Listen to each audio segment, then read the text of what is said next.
All right, so today we're going to be taking a look at Ashes of Creation's Siege gameplay. Now, the reason I'm taking a look at this video in particular, it is one of the most watched videos that they've put out. This is, I believe, before the Unreal 5 updates. It was a few years back, but I think it shows a pretty high level of technical accomplishment. Of course, it's a controlled environment. So, you've got people that are working for the company doing exactly the things that they're supposed to be doing in a controlled area, on a server that they're all connecting to. So this isn't exactly, an analog to what would really be necessary to have this happen in a live MMORPG, but it's pretty close. I wanted to point out that I looked at a few other videos by other creators like Josh Strife Hayes, who does a much better job than I ever could of actually looking into all of the history. You got Kira TV doing a great job too. And basically, out of what I saw, the most impressive thing was actually, I think his last name is McPherson. Something like that. And he's actually one of the lead programmers here. He was one of the lead senior programmers, rather, I should say, in EverQuest 2 and also in PlanetSide 2. And I think that it's actually PlanetSide 2 that interests me more. If you're not familiar with that game, PlanetSide 2 was a sort of FPS, MMORPG sort of thing where you could get into tanks and vehicles like, aerial vehicles, and just go around the world fighting nodes. I think what killed that game ultimately was the fact that the world was actually huge and the fighting was sort of too spread out. But overall, I remember even PlanetSide 1 working pretty well. This is back in the day of like CNC Renegade and things like that. So I'm pretty out of date when it comes to these kinds of games. But I think that it's definitely one of the biggest feathers in the cap of the staff over at Intrepid Games. So let's take a look at what they are going to be putting out here. I'm going to switch over to the video. Here they start off inside of the castle and the keep. They get everyone together in one area. So you can see this is a pretty good amount of people here. I think that they said that there was overall 100. They're still actually talking about 250 on 250. I couldn't tell you how hard it would be to get that to happen, but I do have my opinions as to if it should happen, and if it did happen, how should it happen, etc. So we'll get into that. So now we move to the outdoors, and again, I think this is the old version, pretty sure. This is just Unreal 4, so it'll actually look better on release, and you can take a look at some of their Unreal 5 footage. They recently put out some just combat in Unreal 5.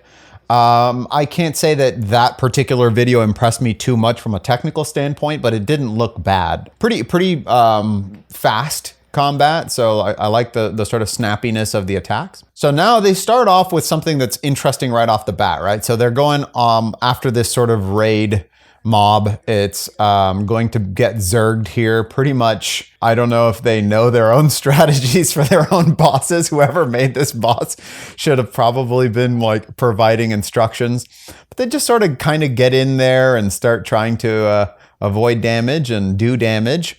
The thing that I like about this is that already we're seeing that this dragon is just off to the side of the castle.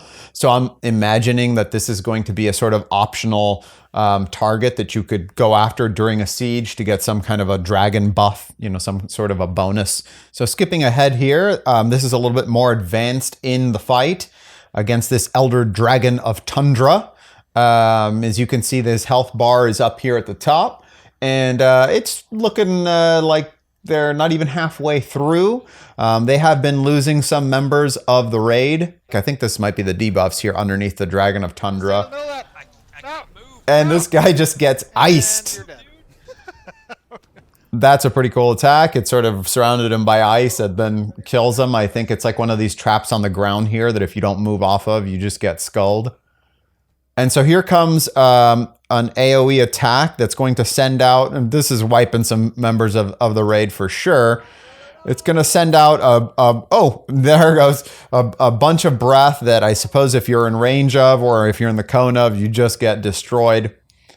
So that there it goes. They did not successfully defeat the dragon, but again, the dragon existing within the scope of the siege is a positive, I would say. I think I like that. So now we're kind of looking for the enemy that's approaching. They've got actually people who are going to come and attack the keep. So we're actually going to get to see a bit of what a siege might be like.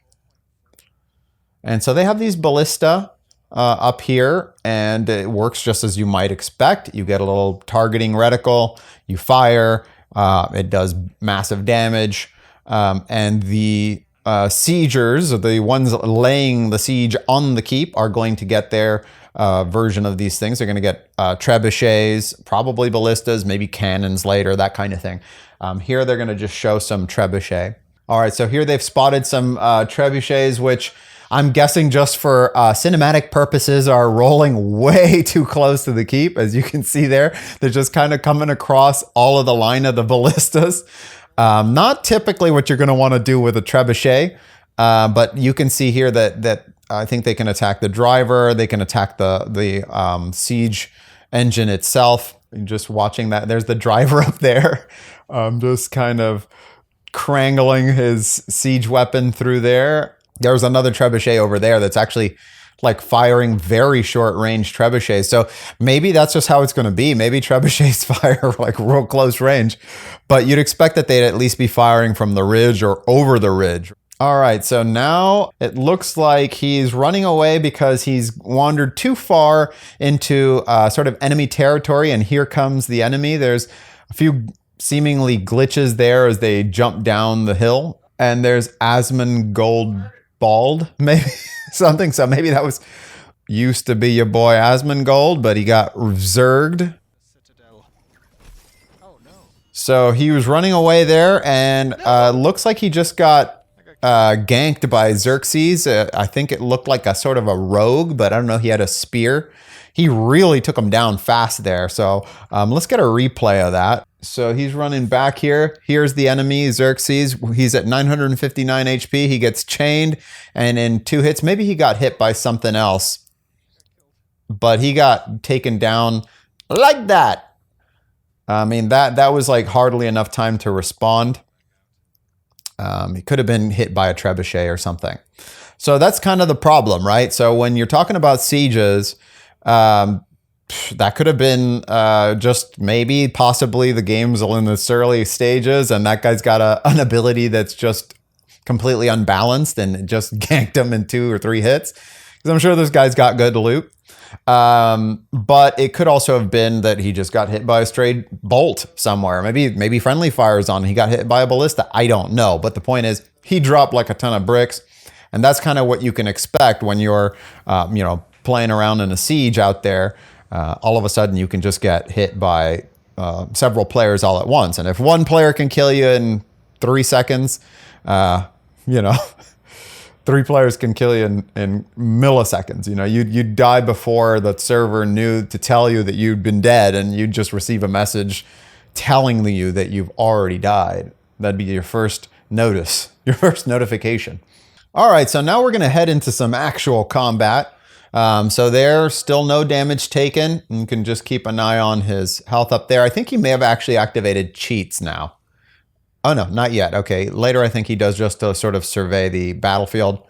But you can see here, there's a decent fray going on, and he's still up.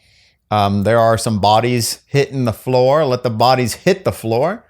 Because in a siege like this, you never do know when you're going to get targeted next. It's hard to tell what exactly is hitting him, and again, that is part of the problem. And here, attackers are channeling the throne room control point. So that to me implies that there's a capture the flag element, and by the fact that they're immediately returning to the throne room, it might mean that if you channel that throne room, the keep is captured. So I'm not exactly sure what they're doing at this gate here. It looks like they can't get in, or maybe they're using an NPC here, but they're all stuck at this gate. There are enemies about. You'd better come inside. Don't mind if I do. And when they click on it, okay, I guess it wasn't working. And now they managed to get inside. So here they are inside of the throne room. And it looks like whomever managed to weasel their way in here has been dealt with. I like the lighting. I like the atmosphere. The stained glass in particular is very cool in this room. So here we come. We're going to be entering the fray here. He's engaging with a few enemies and he's dead. So again, I have no idea if he did something wrong there or not. It just looked like at that point there were more enemies on the screen than allies. It's a little bit hard to tell for me, at least at this point. You can see that they have these little icons over their heads, and the ones that look like a shield with little swords coming down seem to be on their side.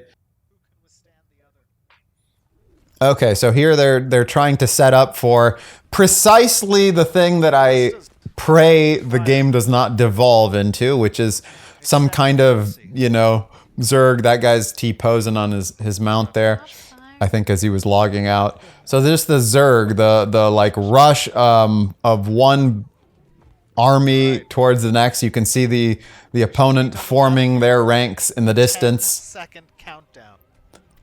And here we're gonna have it. Every nerd's dream and every veteran's nightmare. 7, 6 came after 7. 5. Here we go. We got a countdown to the zerg.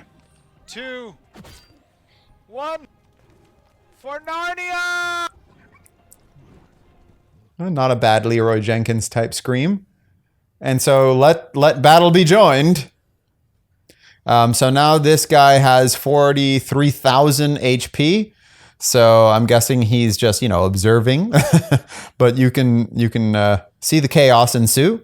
So he's actually going over there as like a raid mob to just like tease these guys that can't possibly kill him because he's got like as much HP as a dragon, but they're trying anyway. And be honest with you, they're taking him down. You better be careful because even dragons may fall. But so as he lives out some kind of power fantasy here, fighting against whomever he's conscripted to fight against him. The thing that I'd like to say is I just hope that this isn't the meat of the war. I have no problem with there being a siege. One of the things that I actually do like about this game that they've already announced, and hopefully they'll make good on, is you can't siege something in the middle of the night. So I can't just show up to your keep and channel your throne room when nobody's looking, all right? So you have to kind of announce the siege, and I think the period of time between like when the siege is announced and when the siege can commence is actually going to be determined by the size of the thing being sieged. So I'm guessing like the biggest keeps might take like a few days or a week or whatever. So that's kind of cool because I would hate to just like basically have your entire work destroyed in a night when you only had 2 guildmates on or whatever. However, what I'd like to say is this can't be the point, right? So this zerging here can't be the point. This can be the cherry on the cake, but the baking of the cake, the cake itself is the war. And I hope that it'll be a war of attrition. What I mean is, we talked about caravans, the economy. The way you actually siege something in reality is not actually by lining up and yelling for Narnia and then smashing into the gates. I mean, the generals who employed that strategy, their names have been forgotten by history. So the way you do it is by cutting off supplies, right? So let's talk about what we can do to sort of gamify this a little bit. Yes, there's the possibility of making it more of a simulation in which you're trying to get just like food to the keep. Otherwise, your guys are going to starve. That's not possible because in fact, even if you had the 250 people, that's still a very small amount for a siege. I mean, aside from like some epic last stands, if you're talking like Sparta or some battles in Japan or something like this, the siege is usually against tens of thousands or hundreds of thousands of people living in an area. So you can't have a rogue with a backpack full of chicken dinners or whatever it might be come in and just like, feed the entire guard. You'd need to be sneaking in like tons of wheat. So that's where the caravans come in, right? Now, Obviously, if you gamify this, you can make it so that losing control of a nearby mine means that your walls are not going to repair. Losing control of some crystal or something like this can make it so that the force field or the magical aura, if there is such a thing, on your gate will disperse. Are there things like like the obelisks or any sort of defense tower in any RTS that is just basically going to be shooting from the parapets nonstop, like lightning bolts or something? You have to power those down, or taking out the lumber mill will make it so that the ballistas no longer fire.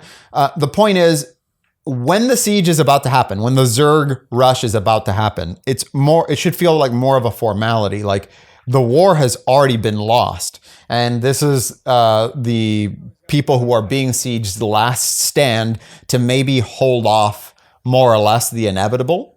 But it should take some resources to maybe trigger the siege. So the resources that were consumed by the siegers would take a certain amount of time to recuperate. That means that would give you another week or maybe 2 weeks to fight back and try to regain some of the points that you lost, and then maybe reestablish your control. So it shouldn't feel like it is just a formality that you're going to die no matter what if you're in the castle, because then nobody's going to show up and it's not going to be fun at all.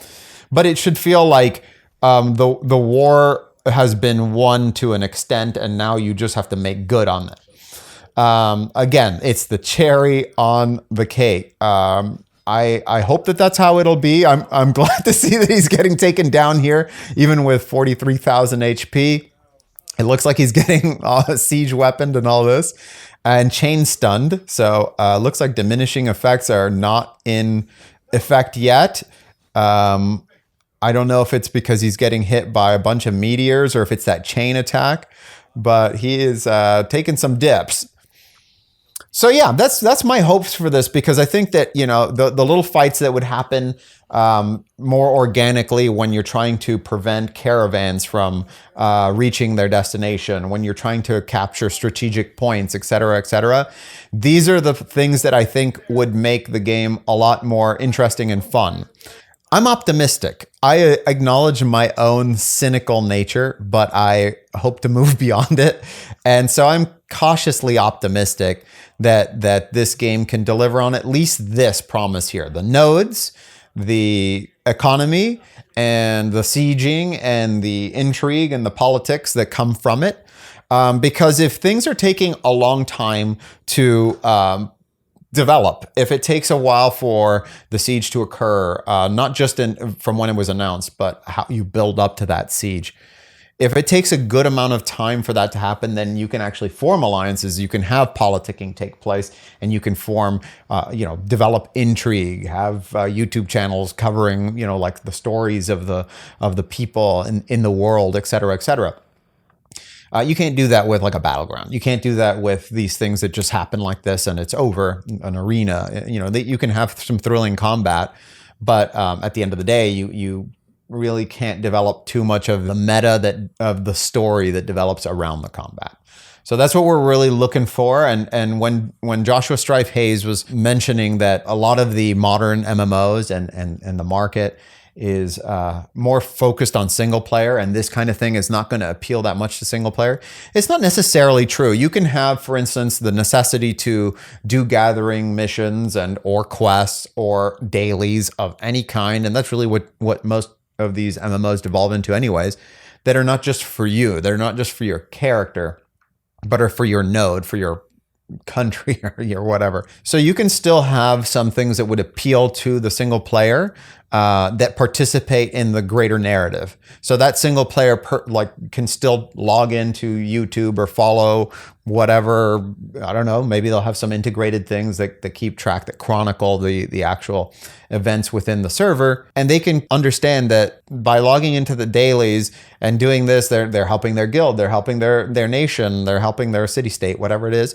and they feel like a part of something. So this is a really good way to give people purpose, whether it's single player or group. And let's face it, most of the time, I know, at least for me, I want both. I mean, I know I'm greedy, but I want to be able to log in if my friends, like I didn't coordinate with my friends or whatever, and still be able to do some things, run some basic missions, collect some things, tend to my farm, whatever it might be. And then the big stuff where you group up with friends and you go and do the big raid, or you try to attack like a point of interest or something in the other person's domain.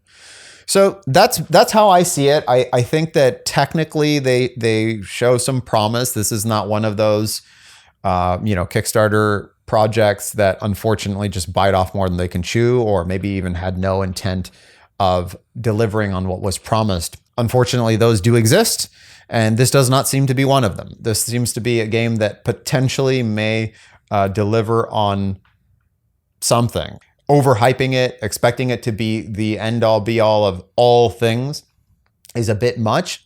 I think that the idea is you can go for a niche.